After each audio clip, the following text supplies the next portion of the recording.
Fellow Nigerians,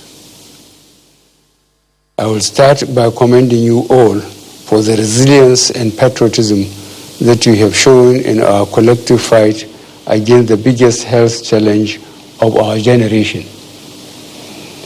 As at yesterday, 26 April 2020, some 3 million confirmed cases of COVID-19 have been recorded globally, with about 900,000 recoveries. Unfortunately, some 200,000 people have passed away as a result of this pandemic. The health system and the economies of many nations continue to struggle as a result of the coronavirus pandemic. Nigeria continues to adapt to these new global realities on a daily basis. Today, I will present the facts as they are and explain our plans for the coming months, fully aware that some key variables and assumptions may change in the coming days or weeks. As at this morning, Nigeria had recorded 1,273 cases across 32 states and the FCT. Unfortunately, this includes 40 deaths. I am using this opportunity to express our deepest condolences to the families of all Nigerians that have lost their loved ones as a result of the COVID-19 pandemic. This is our collective loss, and we share your grief. Initial models predicted that Nigeria will record an estimated 2,000 confirmed cases in the first month after the index case. This means that despite the increase in the number of confirmed cases recorded in the first 2 weeks, the measures we have put in place thus far have yielded positive outcomes against the projections. The proportion of cases imported from other countries has reduced to only 19% of new cases, showing that our border closures yielded positive results. These are mostly fellow Nigerians returning through our land borders. We will continue to enforce land border arrival protocols as part of the containment strategy. Today, the Nigerian Center for Disease Control has accredited 15 laboratories across the country with an aggregate capacity to undertake 2,500 tests per day across the country. Based on your feedback, Lagos State Government and the FCT, with support from NCDC, have established several sample collection centers. They are also reviewing their laboratory testing strategy to further increase the number of tests they can perform, including the accreditation of selected private laboratories that meet the accreditation criteria. Several new fully equipped treatment and isolation centers have been operationalized across the country, thereby increasing bed capacity to about 3,000. I commend the state governors for the activation of state-level emergency operation centers, establishment of new treatment centers, and the delivery of aggressive risk communication strategies. Over 10,000 healthcare workers have been trained. For their protection, additional personal protective equipment have been distributed to all the states.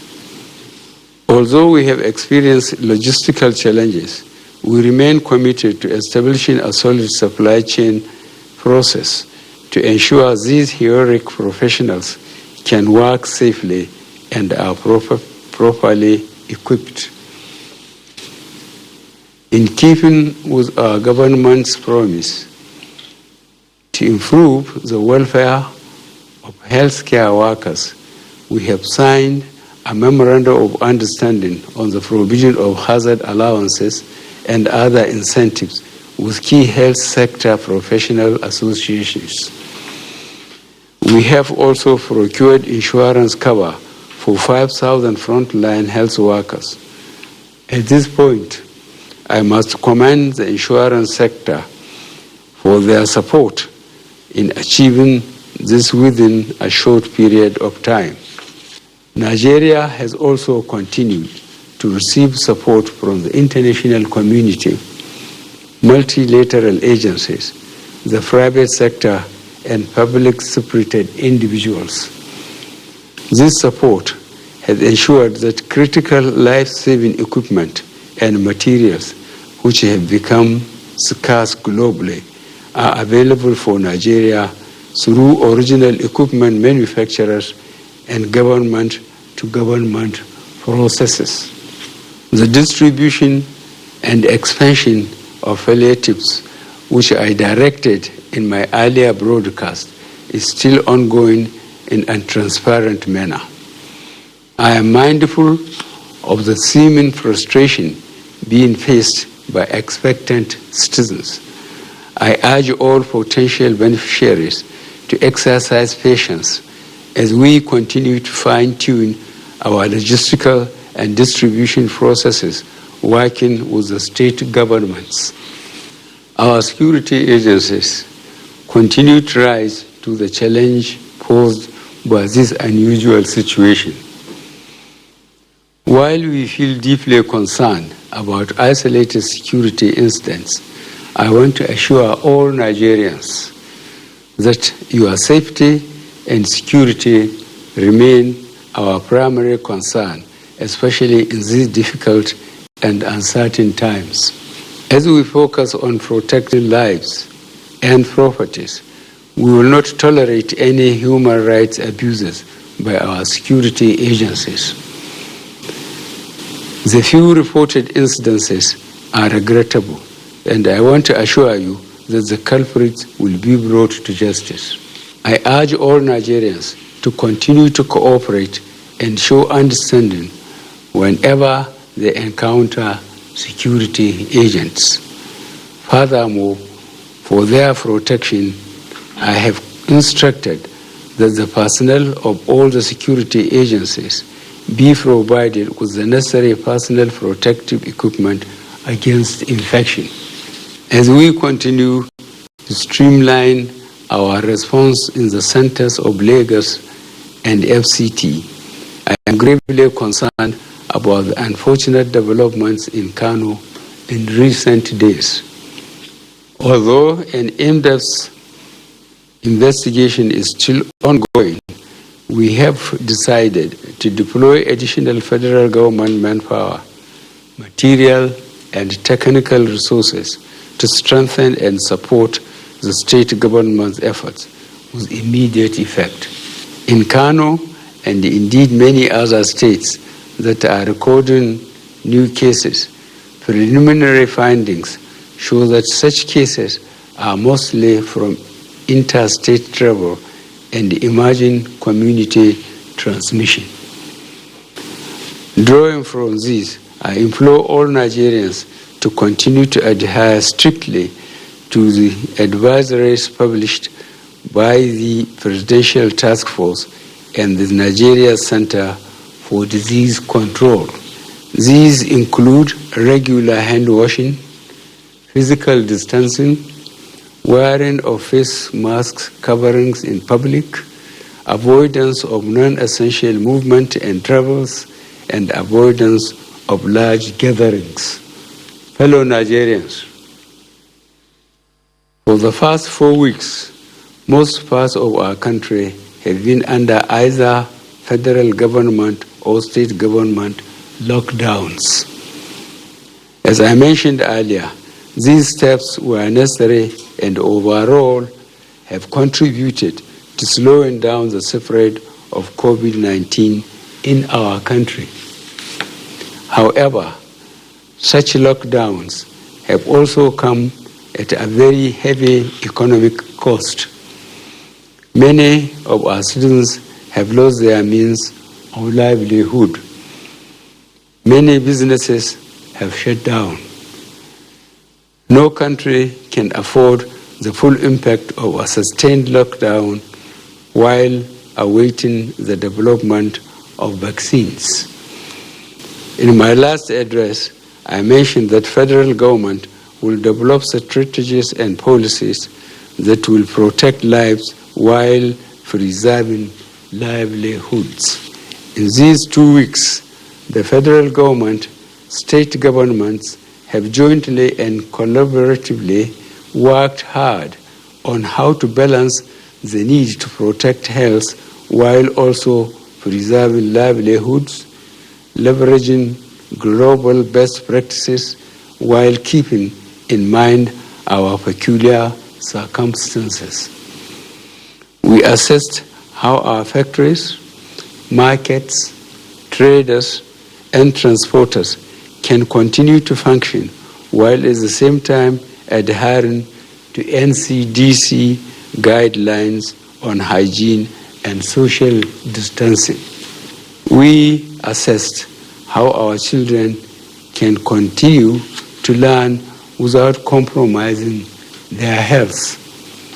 We reviewed how our farmers can safely plant and harvest in this rainy season to ensure our food security is not compromised. Furthermore, we also discussed how to safely transport food items from rural production areas to industrial processing zones and ultimately to the key consumption centers. Our goal was to develop implementable policies that will ensure our economy continues to function while still maintaining our aggressive response to COVID-19 pandemic. These same difficult decisions are being faced by leaders around the world. Based on the above and in line with the recommendation of the Presidential Task Force on COVID-19, the various federal government committees that have reviewed socio-economic matters and the Nigerian Governors Forum, I have approved a phased and gradual easing of lockdown measures in FCT, Lagos, and Ogun states effective from Monday, 4th of May 2020. However, this will be followed strictly with aggressive reinforcement of testing and contact tracing measures while allowing the restoration of some economic and business activities in certain sectors. Furthermore, new nationwide measures are to be introduced as follows. A. There will be an overnight curfew from 8 p.m. to 6 a.m. This means all movements will be prohibited during this period except for essential services. B. There will be a ban on non-essential interstate passenger travel until further notice. C. Partial and controlled interstate movement of goods and services will be allowed for the movement of goods and services from producers to consumers. And D. We will strictly ensure the mandatory use of face masks or coverings in public in addition to maintaining physical distancing and personal hygiene. Furthermore, the restrictions on social and religious gatherings shall remain in place. State governments, corporate organizations, and philanthropists are encouraged to support the production of cloth masks for citizens. For the avoidance of doubt, the lockdown in FCT, Lagos, and Ogun states shall remain in place until these new ones come into effect on Monday, 4th May 2020. The Presidential Task Force shall provide sector-specific details to allow for preparations by governments, businesses, and institutions. In respect to the above guidelines, the state governors may choose to adapt and expand based on their unique circumstances, provided they maintain alignment with the guidelines issued above. To support our businesses and the traders, the monetary and fiscal authorities shall deploy all the necessary provisions needed for production to continue and thus job restored. These revised guidelines will not apply to Kano State. With regards to Kano, I have directed the enforcement of a total lockdown for a period of 2 weeks effective immediately. The federal government shall deploy all the necessary human, material, and technical resources to support the state in controlling and containing the pandemic and preventing the risk of further spread to neighboring states. I wish to once again commend the frontline workers across the country who, on a daily basis, risk everything to ensure we win this fight. For those who got infected in the line of duty, rest assured that government will do all it takes to support you and your families during this exceedingly difficult period. I will also take this opportunity to assure you all that your safety, well-being, and welfare remain paramount to our government. I will also recognize the support we have received from our traditional rulers, the Christian Association of Nigeria, the Nigerian Supreme Council for Islamic Affairs, and other prominent religious and community leaders. Your cooperation and support have significantly contributed to the successes we have recorded to date.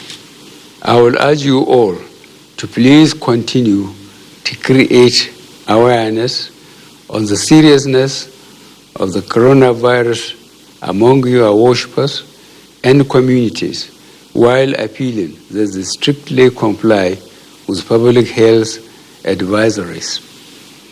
I also thank the Nigerian Governors Forum and the Presidential Task Force for all their hard work to date. Through this collaboration, I remain confident that success is achievable.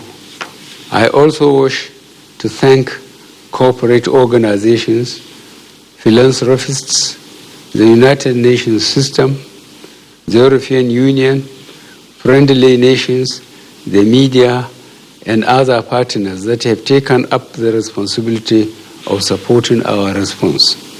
And finally, I will thank all Nigerians again for your patience and cooperation during this difficult and challenging period. I assure you that government shall continue to take all necessary measures to protect the lives and livelihoods of our citizens and residents. I thank you for listening, and may God bless the Federal Republic of Nigeria.